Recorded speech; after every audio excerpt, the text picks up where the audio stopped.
In the frozen darkness outside Budapest, the men of the 3rd SS Panzer Division Totenkopf listened to a sound they had heard hundreds of times before.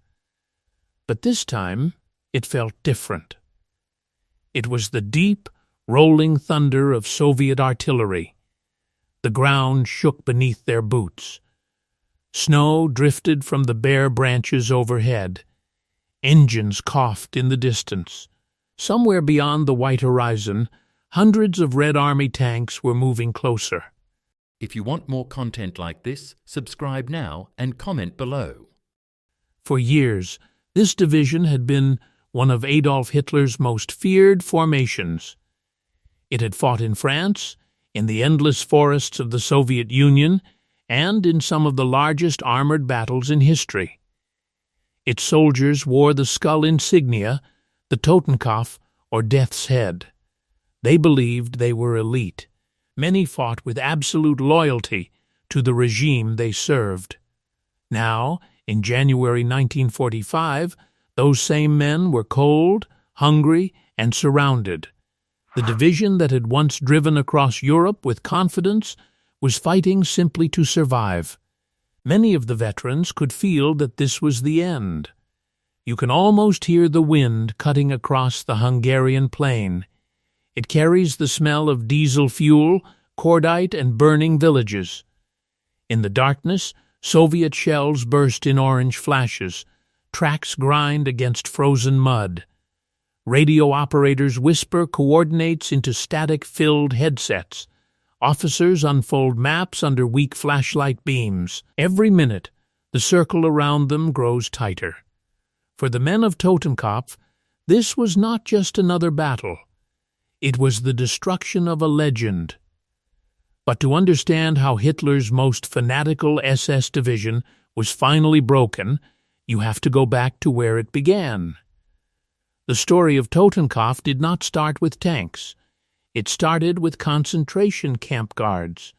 On October 16, 1939, in the months after Germany invaded Poland, SS General Theodor Eich was ordered to form a new combat division. Eich was not a traditional soldier. He was one of the architects of the concentration camp system. As commandant of Dachau concentration camp, he had built a culture based on ruthless discipline and ideological obedience. The men selected for the new division were largely drawn from SS camp guards. Many had little battlefield experience, but they were intensely indoctrinated. They were taught that weakness was shameful and surrender was dishonor. Obedience was everything. The symbol chosen for the division was the skull. It was more than an insignia. It was a statement. The unit was named Totenkopf, meaning Death's Head. From the beginning, it developed a reputation for extreme discipline and brutal conduct. When Germany attacked France in May 1940 during the Battle of France, Totenkopf entered combat for the first time. The division lacked experience and suffered heavy losses, but it pushed forward aggressively. Its commanders drove the men hard, often ignoring casualties. In the village of La Paradis, soldiers from the division were implicated in one of the war's most notorious crimes, when British prisoners were killed after surrendering. The event shocked even some German officers, but within the Waffen SS, such brutality only strengthened the division's fearsome reputation. By the summer of 1940, France had fallen. Totenkopf had paid a high price, but it had proven that ideological commitment could sustain men through terrible losses. That belief would shape the division for the rest of the war. On June 22, 1941, Germany launched Operation Barbarossa. More than 3 million Axis troops surged east. Totenkopf crossed into Soviet territory as part of Army Group North. At first, the advance seemed unstoppable. Villages burned, Soviet units retreated. Long columns of German tanks and trucks rolled deeper into the Soviet Union. But the vast distances and fierce resistance soon transformed the campaign into something far more deadly. By winter, Totenkopf was fighting near Demyansk, south of Leningrad.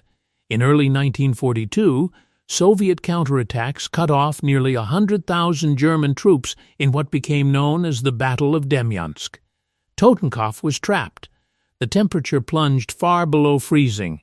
Food was scarce. Ammunition had to be flown in. Frostbite crippled as many men as enemy fire.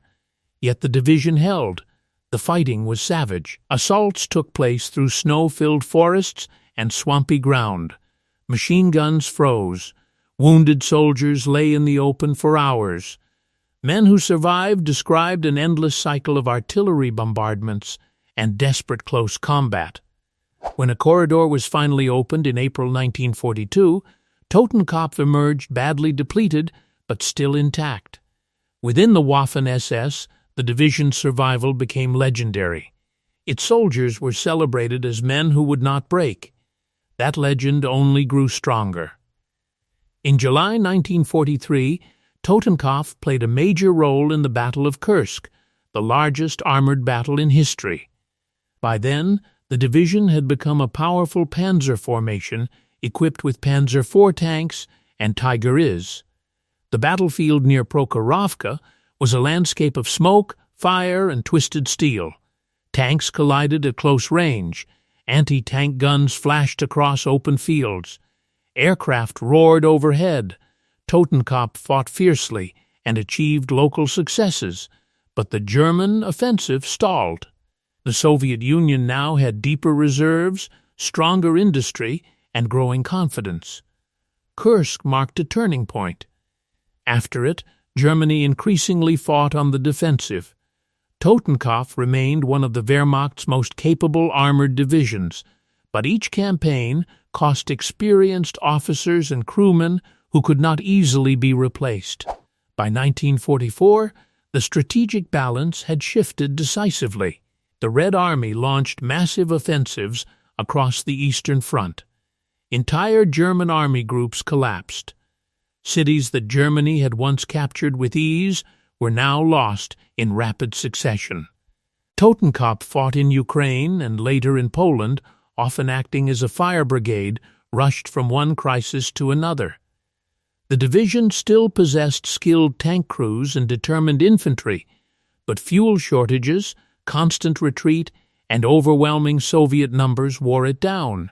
Replacement soldiers were younger and less experienced. Veterans noticed the difference immediately. The old confidence was fading. In the summer of 1944, the Red Army's Operation Bagration shattered German defenses in Belarus. Although Totenkopf was not at the center of the collapse, the offensive demonstrated the scale of Soviet power. German commanders increasingly relied on elite formations, like Totenkopf, to plug gaps. But plugging gaps was not the same as winning. Every counterattack consumed precious tanks and trained crews. Every withdrawal left more wrecks by the roadside. By late 1944, the division was sent to Hungary. This would become its final battlefield. Hungary was vital to Germany for two reasons. First, it provided access to the last major oil fields available to the Reich. Second, Hitler believed that holding Hungary would protect the approaches to Vienna and southern Germany. When Soviet armies reached Budapest in December 1944, the city was encircled. Nearly 80,000 German and Hungarian defenders were trapped inside. Hitler refused to abandon them. He ordered repeated relief operations. Totenkopf was chosen to spearhead the effort. The division still possessed formidable armor, including Panther tanks and Tiger heavy tanks attached from supporting units.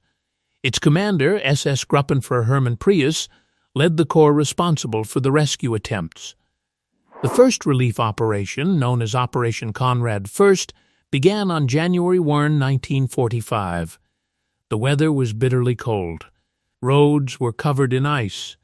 The terrain was broken by villages, forests, and narrow routes that channeled armor into predictable paths. Totenkopf attacked with determination. At first, the division made impressive gains. Soviet positions were overrun. Anti-tank guns were crushed. German tank crews pushed forward day and night. For a moment, it seemed possible that Budapest might be reached. Then the Red Army reacted. Marshal Rodion Malinovsky shifted reserves into the threatened sector. Fresh Soviet tank brigades and artillery units arrived rapidly. German spearheads were struck from the flanks. The offensive stalled. A second attempt, Operation Konrad II, followed within days. Again, Totenkopf attacked. Again, it advanced through fierce fighting. Again, Soviet resistance hardened. Then came Operation Konrad XXX, beginning on January 18. This was the most ambitious effort. German armor broke through toward the Danube River, threatening Soviet supply lines and causing serious concern among Red Army commanders. Totenkopf fought with the intensity that had defined the division for years. Panther tanks moved through morning fog.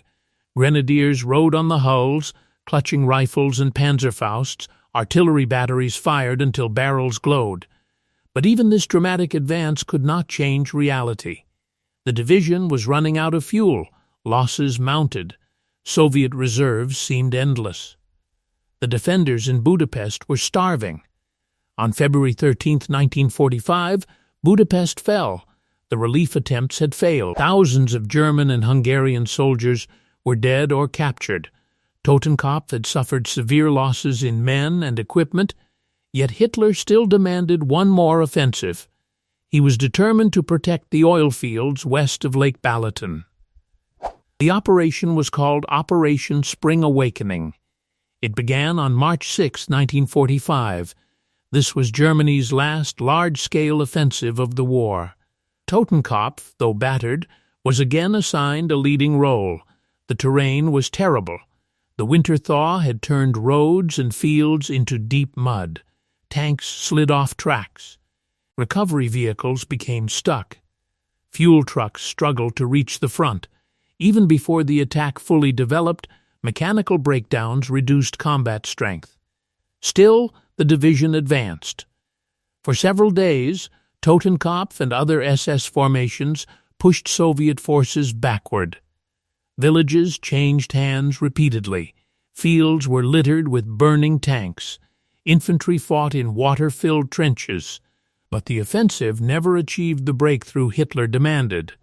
Marshal Fyodor Tolbukin had prepared strong defenses in depth. Minefields, anti-tank guns, and concealed armored reserves absorbed the German attacks. Then, on March 16, the Soviets launched their counteroffensive. The effect was devastating. Thousands of guns opened fire. T-34-85s and heavy assault guns surged forward. German positions that had taken days to capture were lost in hours. Totenkopf fought desperately to avoid encirclement. Veteran crews knocked out Soviet tanks at close range. Rearguard units held crossroads until overrun. Engineers blew bridges behind withdrawing columns. But this was no orderly retreat. It was a collapse under overwhelming pressure. The roads westward were jammed with tanks, half-tracks, horse-drawn wagons, ambulances, and refugees. Soviet aircraft attacked from above. Artillery struck road junctions. Broken vehicles were pushed into ditches to clear the route. At night, exhausted soldiers slept beside their tanks in the mud. Many woke to renewed shelling. The division was no longer a powerful offensive formation. It was a shrinking collection of survivors. By late March, Totenkopf had lost much of its armor. Companies that once fielded dozens of vehicles now had only a handful. Infantry battalions were reduced to small combat groups. Communications were unreliable. Supplies were scarce. Ammunition was rationed, yet the survivors continued to fight. Years of indoctrination, discipline, and battlefield experience kept them moving even when defeat was obvious. That determination impressed even some Soviet officers. But determination could not replace tanks, fuel, and men. The Red Army crossed into Austria in early April 1945. Vienna became the next objective. Totenkopf and other German units attempted to delay the advance through a series of rearguard actions. The battles were short and violent. German crews fired from concealed positions, then withdrew before Soviet artillery could respond. Engineers destroyed bridges and roadblocks. Small groups held villages until they were nearly surrounded. Every hour gained was paid for with more losses. On April 13, Vienna fell. The end of the Third Reich was only weeks away. Totenkopf still existed on paper, but the famous division had been reduced to fragments. The skull insignia remained on uniforms stained with mud and smoke, but the formation behind that symbol was gone. Some survivors retreated into Austria and then toward Germany, hoping to surrender to American forces rather than the Soviets. Others were captured during the retreat. Many never made it out. The division was officially surrendered in May 1945 near Linz and surrounding areas as Germany collapsed. For the men who had served in Totenkopf from the beginning, the contrast was stark. In 1939, they had marched as a newly formed SS division, convinced they were part of an unstoppable force. In 1940, they helped conquer France. In 1942, they survived encirclement at Demyansk. In 1943, they fought at Kursk. In 1945, they were shattered in the snow and mud of Hungary by an enemy that had grown stronger with every year of war. The Soviet Union did not destroy Totenkopf in a single dramatic clash. It destroyed the division through relentless pressure. At Demyansk, the Red Army tested its endurance. At Kursk, it broke Germany's offensive momentum. In Ukraine and Poland, it forced constant retreat. In Hungary, it finally crushed what remained. The destruction of Totenkopf was also the destruction of a myth. For years, the division's reputation had been built on fanaticism and repeated survival. Whenever it seemed trapped, it escaped. Whenever it suffered losses, it was rebuilt. Many within the Waffen SS believed the division could endure anything. But no unit, no matter how experienced or ideologically driven, could survive forever against a stronger enemy with greater manpower, industry, and momentum. By 1945, the Soviet Union had mastered large-scale armored warfare.